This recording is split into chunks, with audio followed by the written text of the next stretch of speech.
This is a cartridge. And if you're watching this right now, you're probably saying, duh. But this cartridge is special. You want to know why this cartridge is special? Because I can take this cartridge, I can put it into here, turn on the power, and I can play it. Are you impressed? Okay, let me be a little bit more specific. For the past 25 to 30 years, I have been able to take this cartridge, put it into this machine, turn the power on, and play this game any time I wanted to. Folks, digital gaming is not the future. And this is why.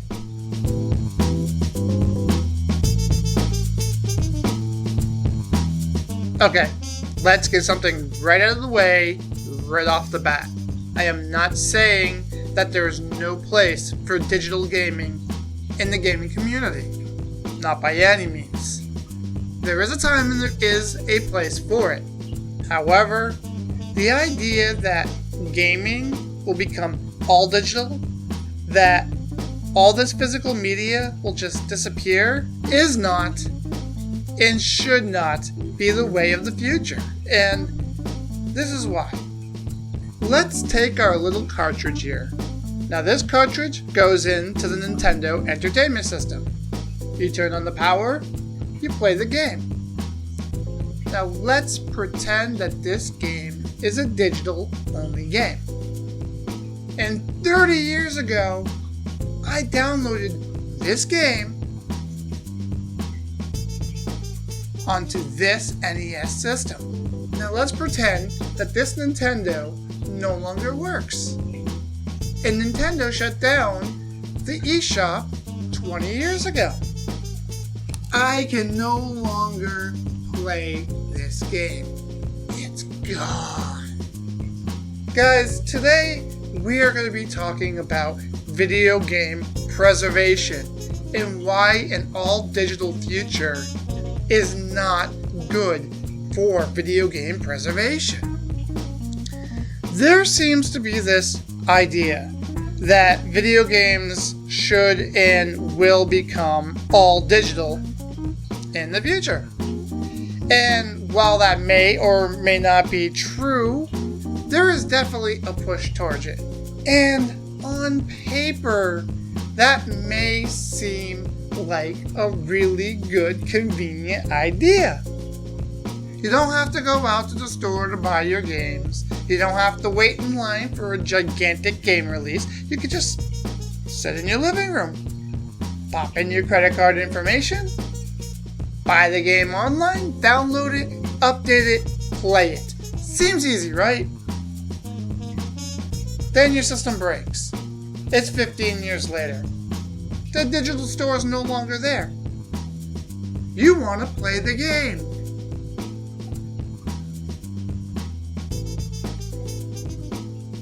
Again, I am not saying that digital gaming is bad. There is plenty of room for all digital games in the marketplace. However, if we ever get to a point where physical media is gone, video game preservation is going to go with it. And you're probably thinking, well, you play a game, it's meant to be played once and you're done with it. What's the big deal? Well, first and foremost, most games are not made to be played only once. In fact, most games give you incentive to play it multiple times, over and over and over. Whether the game has multiple endings and you have to play through more than once to get those endings, or it's a multiplayer game that you play all the time. Games, from the outset, we're talking like right straight from the days of the arcade, were never meant to be played only once. Those gaming companies wanted you to go to the arcade and they wanted you to put quarters on the machines. They did not want you to go there, put one quarter in the machine, and never go back. No, they wanted you to go there, spend $20 every weekend, and they wanted hundreds of people to do that. So this idea that games are one and done, Yeah, sure, I guess for some people it is, but for a good portion of the gaming community, it's not a one and done situation. Especially for us collectors. Now, there are different types of collectors out there. There are people who collect just to collect, and then there are people like me who collect to play the actual games. Now, I have a backlog the size of, well, Mars, but at the same time, I eventually want to play those games. I'm not going to collect the game that I have zero interest in playing. But the fact of the matter is I want to be able to go back and play my games. But Metal Geek, what happens if, your original hardware breaks? Well, first and foremost, the Super Nintendo works, just to put that out there, but what happens if it does break? What good does this do if you have no console to play it on? Well, that's just the thing. There are a lot of devices out there today that can play, say, NES or SNES or Genesis games that aren't necessarily the original hardware. There are a ton of clone consoles that are affordable where you can continue playing these games. So if you have the physical cartridge, even if you don't have the original hardware anymore, you can still play your games. And to be completely honest, that's where an all-digital future falters. Now, some people are going to argue a couple things. One, they're going to say, well, you could always keep those digital downloads. Once again, if your hardware that has those downloads on it breaks, and say you cannot get it repaired because the damage is too extensive, well, how do you get those games back if the digital storefront where you bought that digital version of the game is gone? Or say the storefront's still there, but the game in and of itself is gone. This has already happened. Scott Pilgrim versus the World. Not even 10 years ago, this game came out in digital storefronts and just disappeared. It was gone. You couldn't download it anymore. If you didn't have it on your system, well, couldn't play it. The only reason why this game is available now is because the company decided to release a complete edition, and then Limited Run Games printed a physical form of the game. But for the longest time, you just couldn't play this game. If you didn't already have it on your system, or if you had a system that did have it and it broke and you couldn't get it repaired, could not play Scott Pilgrim versus the World. And this is not that uncommon of an occurrence. This actually happened to DuckTales Remastered as well. It was released in physical format, but when it was taken off the digital storefronts, the physical releases skyrocketed in how much they were being sold for on, eBay, Amazon, and pretty much anywhere that you looked for the game. It was just nuts. But at the very least, because this was a physical release, the game could be preserved. Now, if it hadn't been released on a physical disc, that game could just be gone forever. Okay, so let's just cut to the chase. You're probably asking, what's the point in preserving a video game anyway? Well, think of it this way. Now pretend that this happened to movies. And you actually don't even have to pretend that. This actually did happen to movies. In the early days of cinema, it was not uncommon for a film to get lost or destroyed. And film preservation was not really a thing until a little later on. There needed to be action taken to actually start preserving these films, or they were just going to disappear forever. Could you imagine, say, a movie like The Godfather, one of the greatest movies of all time, or a great action adventure flick like Back to the Future could never be watched again? Well, that was happening in the early days of cinema, and now it's happening to video games. Do you like Doctor Who? I like Doctor Who. If you know what Doctor Who is, it wouldn't be a stretch to probably guess that you started watching with the 2005 relaunch of the series. And if that is when you started, that's fine. But if you are a little bit more familiar with the earlier seasons of Doctor Who from the 60s and 70s, a lot of episodes were lost because in Europe they didn't preserve the prints. They would actually reuse the tapes. They would record an episode and then they would air it, and then when they ran out of film stock, they would reuse the film stock and record over the episodes. There are entire episodes of that series in the first several seasons that you just can't even find anymore. You can't watch them. They have managed to recover a few of them, thankfully, because some of the prints that they shipped out to other countries for airing managed to survive. In some cases, they found the audio but not the video, and they animated the episode to preserve it. But this is what video games is facing right now.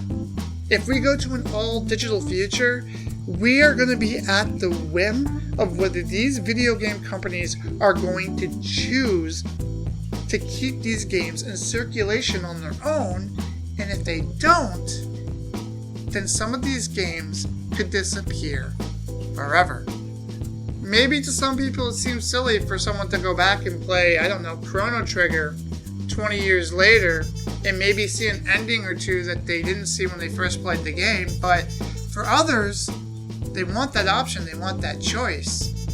And again, if the Super Nintendo had been a digital-only system and you downloaded all the games onto it and you paid $75 for Chrono Trigger to download it onto your system and your system stopped working 20 years later, there's no digital storefront for you to buy Chrono Trigger again, you paid $75 for a game you will never be able to play again. And that's what a lot of people don't understand, is that when you buy something digital, you're only buying the license to actually play the game. You don't own it. Technically, even if you buy the physical version, you don't own it, but through a technicality, you do own the physical disc that it's made on. So that's the loophole. But if you buy it digitally and only digitally, that license only lasts for as long as you have it on the hardware that you own, for as long as the hardware lasts, or for as long as it's supported on the digital storefront. If those three things all fail, you paid money for a game you don't know. Period. The question is do we want that kind of future for our gaming? And for me, the answer is no, I do not. I support physical media. I mean, look at my collection. This isn't me bragging about how big my collection is. I have a very modest collection. But I know that anything that I have over here, or anything I have up there, or any games that I have stored anywhere in this room or outside of this room, will play on the hardware that I own. I still have an Atari 2600. The thing is over 30 years old. It still plays. I don't have to worry about the games not working. I plug it into the machine, I plug in the controller, and I play the game. We do not want another Scott Pilgrim to happen. We got lucky.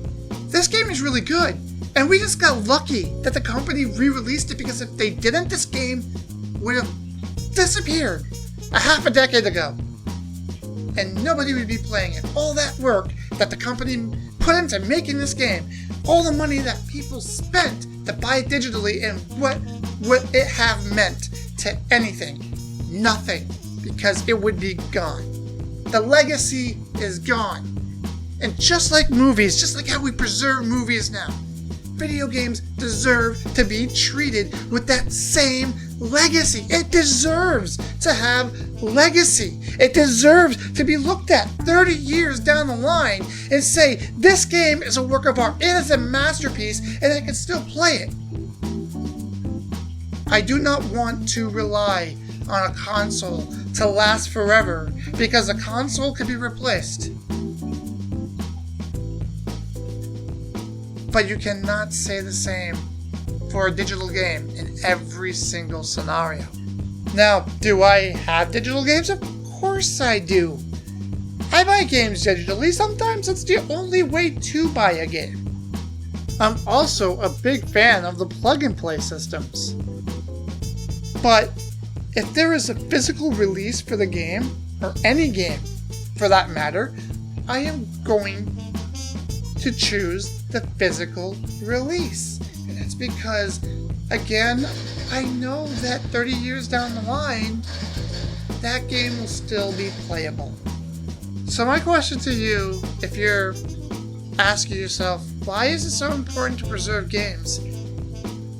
Again, my question to you is, why do we preserve film? Because it's an art form. It deserves to be treated as an art form. Whether you see it as an art form or not, a lot of people do.